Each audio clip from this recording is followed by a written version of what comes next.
Hi friends, ഇന്ന് ഞാൻ ചെയ്തിരിക്കുന്ന റെസിപ്പി വാഴത്തട തോരനാണ് ചെയ്തിരിക്കുന്നത്. അപ്പം എല്ലാവർക്കും ഇഷ്ടപ്പെടുമെന്ന് വിചാരിക്കണം. സോ ട്രൈ ചെയ്യാത്തവരുണ്ടെങ്കിൽ ഒന്ന് ട്രൈ ചെയ്ത് നോക്കണം. ഇതിന് വേണ്ടിയിട്ടുള്ള ഇൻഗ്രീഡിയൻസ് ഡിസ്ക്രിപ്ഷൻ ബോക്സിൽ മെൻഷൻ ചെയ്തിട്ടുണ്ട്. ഇനി നമുക്ക് എങ്ങനെയാണ് സ്റ്റാർട്ട് ചെയ്യുന്നതെന്ന് നോക്കാം. വാഴത്തട ഇങ്ങനെയാണ് ഇരിക്കുന്നത്. വാഴത്തട അതിൻ്റെ എക്സസ് ലെയേഴ്സ് കാണും. അത് മൊത്തം എടുത്ത് മാറ്റിയിട്ട് ഇതേപോലെ നമ്മൾ റെഡിയാക്കി വയ്ക്കണം. ഇത് കഴിഞ്ഞിട്ട് ഇനിയും കട്ടിങ് ഉണ്ട്, അത് ഞാൻ പിന്നെ പറഞ്ഞുതരാം. അപ്പോൾ ഇപ്പം പച്ചപ്പയർ 1 മണിക്കൂർ മുമ്പേ ഞാൻ സോക്ക് ചെയ്ത് വെച്ചിട്ടുണ്ട് വെള്ളത്തിൽ. അതിനെ ഇപ്പം കുക്കറിലിട്ടിട്ട് ഒരു 4 വിസിൽ വരണവരെ നമുക്ക് വേവിച്ചെടുക്കാം. അപ്പോൾ നമുക്ക് 4 വിസിൽ വരണവരെ ഈ പച്ചപ്പയറിനെ ഒരു 3 ഗ്ലാസ് വെള്ളം ഒഴിച്ചിട്ട് വേവിച്ചെടുക്കാം. ഇപ്പം ഞാൻ ആവശ്യമുള്ള ഇൻഗ്രീഡിയൻസ് എല്ലാം റെഡിയാക്കി വെച്ചിട്ടുണ്ട്. ഇപ്പം നമ്മൾ എങ്ങനെയാണ് കട്ട് ചെയ്തെടുക്കണമെന്ന് കാണിച്ചു തരാം. ഫസ്റ്റ് ഒരു റൗണ്ട് പീസായിട്ട് കട്ട് ചെയ്യണം. ഓരോ റൗണ്ട് പീസായിട്ട് കട്ട് ചെയ്യുമ്പോഴത്തേക്കും അതിൽ നാര് കാണും. അതിങ്ങനെ ഒരു ഫിംഗറും കൊണ്ട് ഇങ്ങനെ എടുത്ത് ആ നാരൊന്ന് മാറ്റിയാൽ മതി. ഇതെങ്ങനെ നമുക്ക് നാര് മാറ്റാം.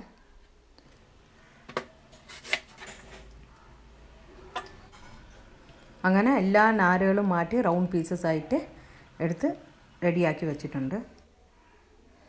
ഇനിയിപ്പം ഈ റൗണ്ട് പീസാക്കി വെച്ചിരിക്കണല്ലേ, അതിനെ നമുക്ക് ഒരു 4 പീസ് നമുക്ക് ഇതേപോലെ കയ്യിലെടുത്തിട്ട് ഇങ്ങനെ ചെയ്യാൻ അറിയാവുന്നവരാണെങ്കിൽ ഇങ്ങനെ കട്ട് ചെയ്ത് ഇങ്ങനെ കൈ വെച്ചിട്ട് ഇങ്ങനെ ചോപ്പ് ചെയ്തിട്ട് നിങ്ങൾക്ക് കട്ട് ചെയ്തെടുക്കാം.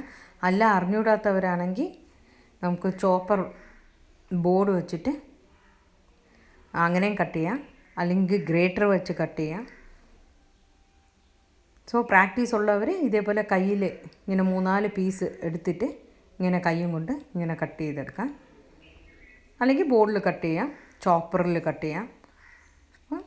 ഇങ്ങനെയാണ് കട്ട് ചെയ്തെടുക്കാനുള്ളത്.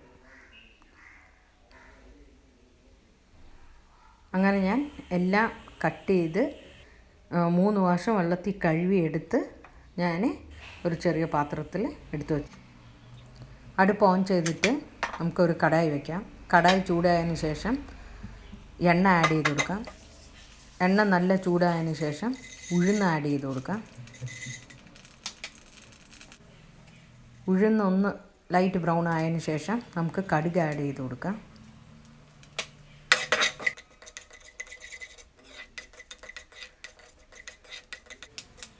കടുക് ആഡ് ചെയ്തതിന് ശേഷം നമുക്ക് വറ്റൽമുളക് ആഡ് ചെയ്യാം.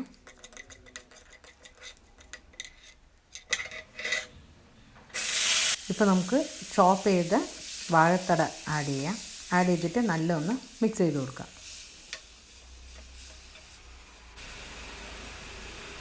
ഇനി നമുക്ക് ആവശ്യത്തിനുള്ള ഉപ്പ് ആഡ് ചെയ്ത് കൊടുക്കാം. ഉപ്പ് ആഡ് ചെയ്തതിന് ശേഷം നമുക്ക് നല്ല ഒന്ന് മിക്സ് ചെയ്ത് കൊടുക്കാം.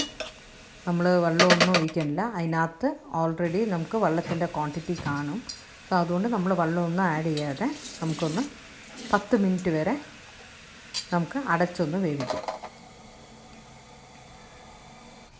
ഇനി നമുക്ക് ഗ്രൈൻഡ് ചെയ്യാൻ ആവശ്യമുള്ള മിക്സ്ചർ റെഡിയാക്കാം. ഫസ്റ്റ് മിക്സി ജാർ വെച്ചിട്ട് 1 കപ്പ് തേങ്ങ ആഡ് ചെയ്യാം, 2 പച്ചമുളക് ആഡ് ചെയ്യാം, ആവശ്യത്തിനുള്ള ഉള്ളി ആഡ് ചെയ്യാം, ആവശ്യത്തിനുള്ള ജീരകം ആഡ് ചെയ്യാം,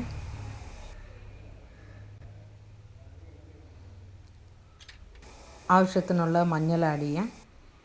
ആഡ് ചെയ്തതിന് ശേഷം നമുക്ക് ഗ്രൈൻഡ് ചെയ്തെടുക്കാം.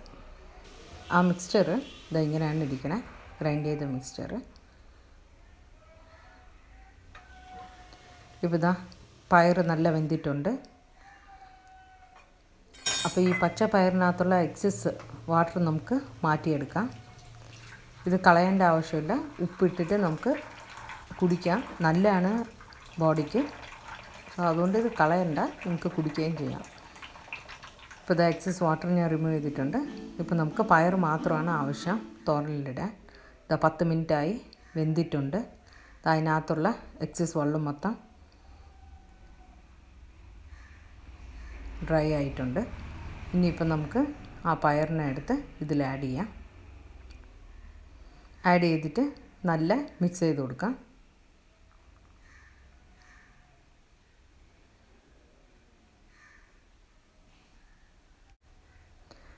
ഇനിയിപ്പോൾ അരച്ച തേങ്ങ മിക്സ്ചർ ആഡ് ചെയ്ത് കൊടുക്കാം. ആഡ് ചെയ്തിട്ട് നല്ല ഒന്ന് മിക്സ് ചെയ്ത് കൊടുക്കാം. കറി ലീവ്സ് ഉണ്ടെങ്കിൽ കറി ലീവ്സ് നമുക്ക് ആഡ് ചെയ്ത് കൊടുക്കാം. ആഡ് ചെയ്തിട്ട് നല്ല ഒന്ന് മിക്സ് ചെയ്ത് കൊടുക്കാം. ഇത്രയേ ഉള്ളൂ വാഴത്തട തോരൻ. നല്ല എളുപ്പമാണ് വാഴത്തട തോരൻ ചെയ്യാൻ. സോ എല്ലാവർക്കും ഇഷ്ടപ്പെട്ടെന്ന് വിചാരിക്കും. അപ്പോൾ എല്ലാവരും വാഴത്തട തോരൻ പച്ച പയറും ഇട്ട് ട്രൈ ചെയ്ത് നോക്കണം. നല്ല ടേസ്റ്റി ആയിട്ടുള്ള ഒരു റെസിപ്പിയാണ്. എല്ലാവരും കമൻറ്റ് ബോക്സിൽ മെൻഷൻ ചെയ്യണം, ഷെയർ ചെയ്യണം, സബ്സ്ക്രൈബ് ചെയ്യാത്തവരുണ്ടെങ്കിൽ സബ്സ്ക്രൈബും ചെയ്യണം. Thanks for watching.